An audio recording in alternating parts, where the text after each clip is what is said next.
Welcome to the 4060 Club, where we have real founders, real stories, and real lessons. Today, I'm joined by Godwin, who is going to tell us about his story, which is completely inspirational. Started off from humble beginnings, but is now the founder of 2 tech companies worth over 6 figures. Godwin, tell me about yourself. Thank you, Tabitha, for inviting me. I'm Godwin, and if I want to start from the beginning, so I'm from Cameroon. Most people think I'm from Nigeria. I don't know why. I really thought that, sorry. I don't know why. But so after university in Africa, there was no jobs, 2 years, no jobs. So I had to start from, if I travel out of the country, definitely there might be opportunities. And it doesn't matter if I have a master's degree, I'm going to start somewhere. The system was corrupt. I know if I get somewhere, I can put in my best, and then maybe the system is not going to be corrupt, and then I can achieve what I want to achieve. So I traveled all the way to Dubai, and I had the opportunity to travel. So that's where everything started. So as a security guard, I was working 14-hour shifts, no days off. When I got in there, I set a target to myself that in 1 year I'm going to leave this place. So I have to do whatever it takes to leave after 1 year. But whilst I was there, I didn't know that was going to be that tough, because you're standing for 12 hours and then it's travel time back and forth. So I said to myself, it's never going to get easy. There's never going to be time, the best time to study, let's say, because if you want to get to somewhere, you need to study some new skills for the skills to take you to the new place. So there was no time to study. Then I asked myself, it's never going to be easy. It's never going to change. So what I did was I would sleep, because it takes about, let's say, 2.5 hours to travel to the accommodation and then back to the job site the next day. So I would decide to sleep at the job site on the ground so I can wake up in the night and study and catch up that hours of travel time. So I was studying there. I started to become a health and safety professional. When I did that, people, naysayers, they were saying like, oh, you're wasting your time. You're still going to get the same salary like us. I need some new skills. I need new information. I need to consume new information. So while my colleagues were partying, chatting with girls, just coming back and sleeping, I was thinking about how can I study more to get more knowledge that will take me out of this jungle faster. So 1 year passed, done. I got certified as a health and safety professional. But then I got my first laptop when I had to study, and I studied in a school in the UK. It was online, and then that's how I was able to get out of a security guard. So when I finished, I had a job, thank God, that in the health and safety field. But then this gave me more time to study, because I'm always studying. Even right now, I'm always studying. Knowledge is power. Yes. The more you learn, the more you earn. I still study right now. So I had about 3 days off in this new job. 3 days off, of course, better salary, but 3 days off. What could I do with this? That's when now I got myself now into tech. And I started studying things about technology, and it got to a level. I watched one podcast one time that someone's a billionaire. He said, if you have a skill and you're not making money off teaching that skill, then you're sleeping on millions. Facts. Means, let's say right now I'm a Salesforce developer, Salesforce consultant. Yeah. If I'm just rendering this service to corporate companies, but then I'm not teaching that skill to people, then I'm leaving millions on the table. I had this mindset from a long time. So when I started learning how to trade the foreign exchange market, at the same time when I was learning tech, so I started the first company at that time. As far back, maybe 2017, I started my first online company. It was just really basic. But then I was showing up. I was going online. I was teaching people. I was doing adverts. I didn't even know how I was doing the adverts at that time, but I was getting people wanting to learn. I didn't know how I was doing the adverts then, but I was getting people wanting to learn. And also I had lack of knowledge of what I have now, because I was always getting burnt out, because I was having to do one-on-one coaching with the people. When I could automate a system whereby they could be group coaching and they could still consume my content. So I was trying to do one-on-one coaching. But I made some few cash, but then it was not sustainable because I was so tired. There was even one time when I was doing coaching that time, and one of the students told me, "Coach, you're tired, go and rest." Because I was doing one coaching to the next. And also when you talk about the salary wise, if you look at it in currency, it was about £600 I was getting that time when I was security guard. £600 a month. If you want to convert it, that's how it was. But the same Dubai, I left, so the salary was about 2,500 per month. So, but when I got into tech, I got into Salesforce, I left Dubai with a salary of 25,000 dirhams a month. What's that in pounds? It's maybe about 5,000. Wow. Maybe. It's a big jump. But I left Dubai with that, but I came in with £600 a month. This is the power of knowledge. So that's when everything started. So when I got into Salesforce now, my mind was already getting a lot into tech. This is a company that didn't last too much because it was just burnout. And then sometimes you not be able to show up, but there were no systems in place. There were no systems to acquire customers. Do you feel that you did touch a little bit of burnout? Do you feel that company probably would have done better if it just didn't depend on you to make it successful? That company would have been successful. I think so. Why? Because if there were systems to automate as much tasks as possible, systems to acquire new customers, systems to onboard new customers, systems to be able to deliver the coaching to the customers at their own time, then maybe I just show up just, let's say, for Q&A. If there were systems that could, let's say, at that time, I did not really have the idea of a webinar funnel that was, I can give value, and then after I give them an offer. That's the webinar funnel. So the webinar funnel starts with the click. Attracts people. The first thing is the click and ad. They click an ad on Facebook or Instagram for a free masterclass. They come to the masterclass. So the funnel, the different touch points. They come to, in the webinar.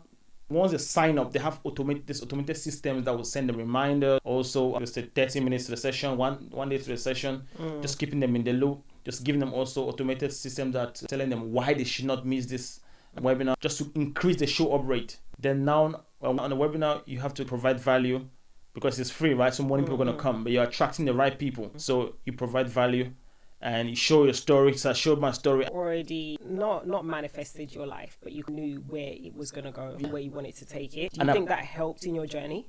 Yeah, because if you don't know where you're going to, you drift around and end up nowhere. So I knew exactly, like I set a goal. I'm going to leave security guard in 1 year.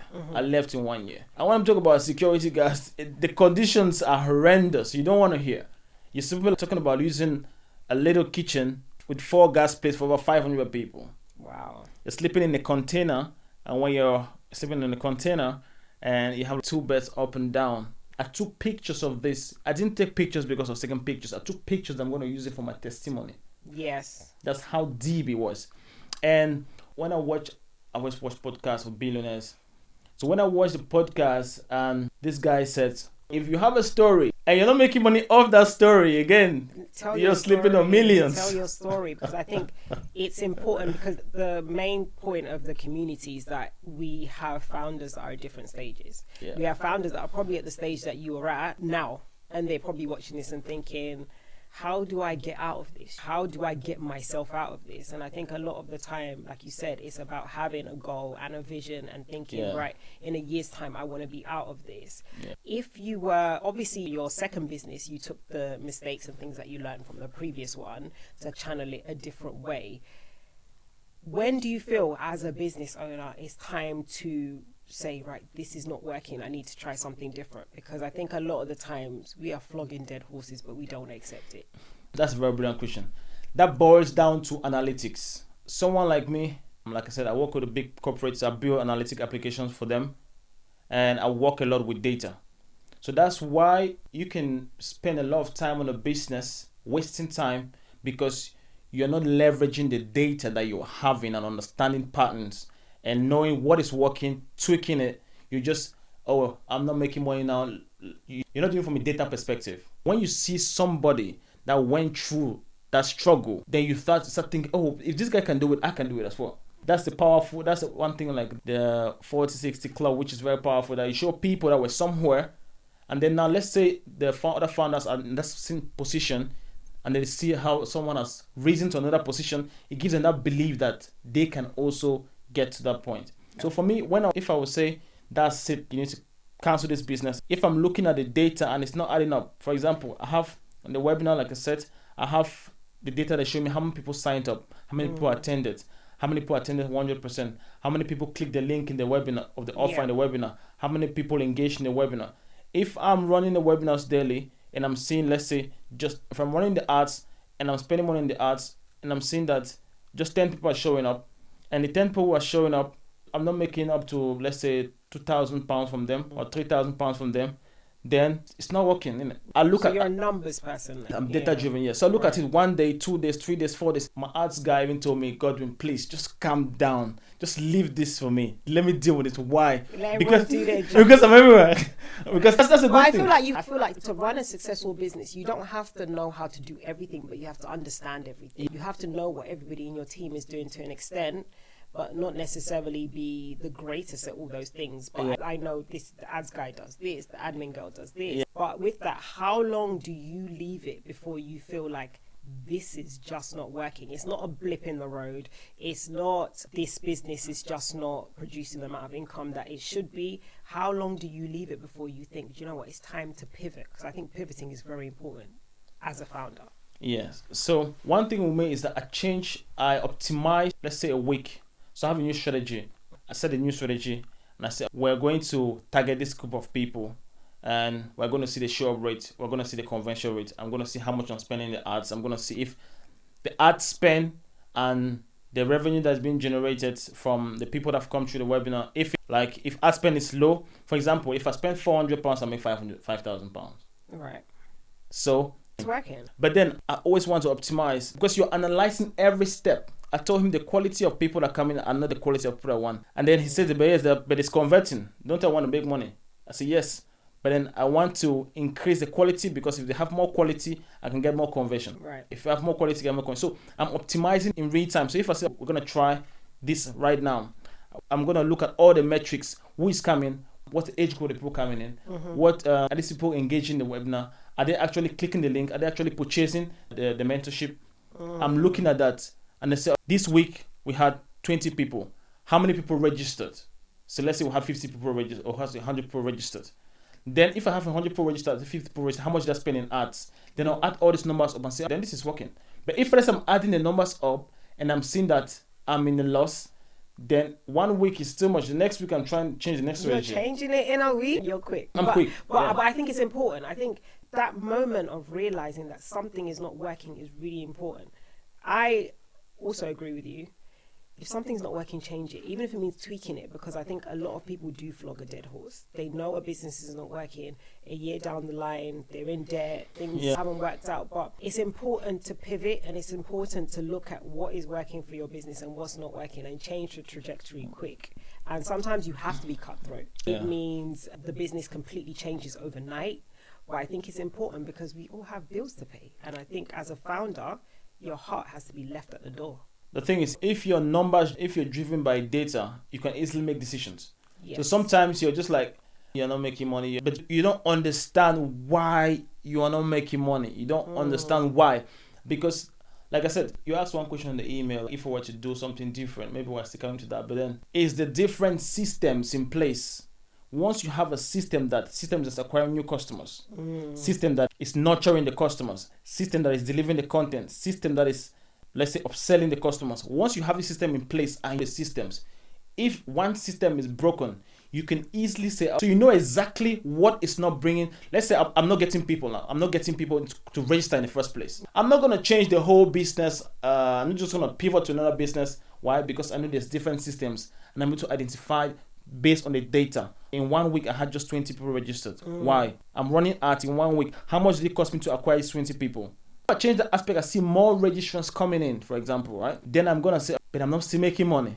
So what could be the problem? The webinar content is not valuable. Tweak that. So now you're tweaking specific aspects of the business. Not that, because the different systems that you have in your business. And systems are so important. So it took me a long time to learn the importance of systems and data. My first 2 businesses crashed because 1, I just started, I didn't have systems. 2, I wasn't looking at data. But I feel like when I started viewing businesses from a systems and a data perspective, I became an entrepreneur.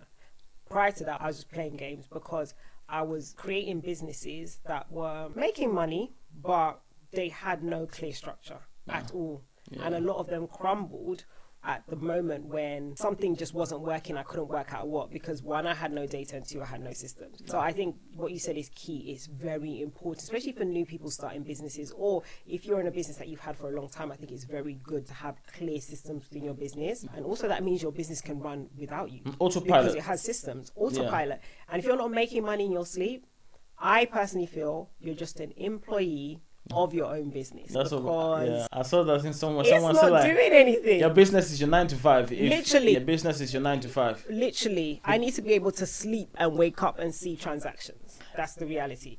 And that's very powerful. And one thing that we're just talking about just my other, I'm not speaking about the other business where I'm helping small businesses generate revenue. This is just even on the other side. The ones that help people to get into high-paying tech jobs. The first time for this webinar, the first time that I knew, because when I did the webinar, I tried to be a perfectionist. I tried to be. So I would do something that is great, but then I would just be so, oh my goodness, I didn't do it. I was a complete mess. But then some other person is going to be like, are you kidding me? That was a mess. But the thing is that I know that. So you're harder on yourself. I know that I would have delivered better. But you were one of the best speakers on the stage. That, are you kidding me? The last event I was speaking on, people were congratulating me and all of that. But I felt like I was a mess. That's imposter syndrome. And I feel like imposter syndrome is what people don't see in front. When they see you, they see a confident guy, successful guy, but they don't realize that you look at things different. And I feel like imposter syndrome is really the thing that stops people from reaching their full potential. Because when I speak, I sound like I don't even know what I feel like I sound like. But you did touch on imposter syndrome. So how do you deal with that? How do you navigate around that? Because obviously everyone said different from what you thought. What I'm doing, so this is just, it's a problem with perfectionists, right? You're always trying to be better. It's also a way of me improving myself, because if I say, oh, I was the best, I'm going to go back chilling.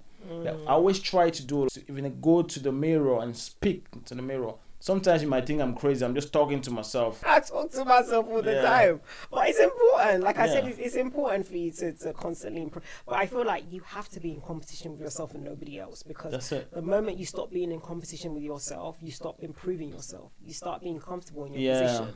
And I feel like it's better to be in competition with yourself than be in competition with a stranger online. Yes, definitely. You have to improve your own life. And I think that's an important takeaway for people that are probably looking at yourself, whoever else, and thinking, oh my God, they're so successful. I want to be like them. You can be like yourself. That's the reality. I know another word, but someone was moderating for me, was like, it was amazing. When I realized I actually did well was when I was having dinner somewhere and I just received a payment. I've forgotten even that I had set up automated systems that it's just going to come. Someone will watch the ads and come through the whole funnel and just pay. So I was just like, I need to do another webinar again because I didn't do well. But then when I was just sitting, I just saw a Stripe on my phone. I love some Stripe. I saw Stripe notification. Now check. What I did was I did a good job. You get me? Yeah. When someone's paying you for something that you felt that. Even on the call, now we have AI agents that could call people, but I don't want to use AI agent to call someone. I use it to really have successful businesses now. But if you could go back and give someone advice who's probably at the start of their journey, they're probably where you were in 2017, what advice would you give them? Well, I would tell them that first thing is that they should pick up a skill that they are passionate about. Because when you're not passionate about a skill, let's say you're following a trend and you pick up that skill, when it gets tough, you're going to fall out. You're going to give up. But if you're passionate about that skill, for me it was tech. I was passionate about tech. I started loving it. And I was new to tech. And once it got complex, because I was passionate about it, because I had the mindset I'm going to face challenges, because I had the mindset that it's going to be difficult, once those challenges came, I went harder on it. Right. So that's one thing that they want to do first. Pick up a skill that you know that when things get hard, when it gets tough, you're still going to keep going, right? And then once you learn that skill, and probably this is for people that, let's say, want to level up. I'll speak for people that want to start up a business as well. Once you pick up that skill, then you do whatever it takes to get visibility. Because the more visibility you have, the more opportunity you attract to yourself. My students, you can be the best Salesforce developer or best Salesforce administrator. If nobody knows, no one's going to hire you. So you leverage LinkedIn. Also, I tell the people that you never stop learning. The more you learn, the more you earn.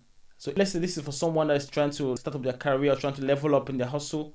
Then they have to pick up a skill that they like. They have to know that it's going to be difficult. It's not going to take time. Yeah. The people want quick gratification. If they want to get it quickly, it's not going to last. The things that last for a long time, the things that take time. Yes. Yeah, I agree. And then yes, and then just keep going and learning and increasing their worth in the market. For business owners, I will tell them to first define a clear offer. Leverage your competitors. Understand. I want to go into hair now.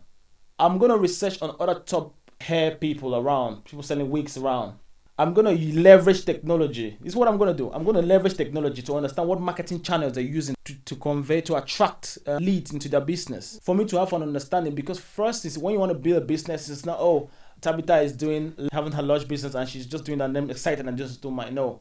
I want to understand what systems in place are powering that business. Because when you know the various systems, then you can channel your energy to the right system at the right time. Yeah. So understanding your systems and your market is really important. Just doing your own research, I think, is important. First thing, the research. And those are really clear things. Like you said, I think another main thing is that people tend to look at the outside of people's businesses and make a conclusion and think, right, I can do this, but they haven't done the research that they need to do to try and see how they can potentially fulfill that business.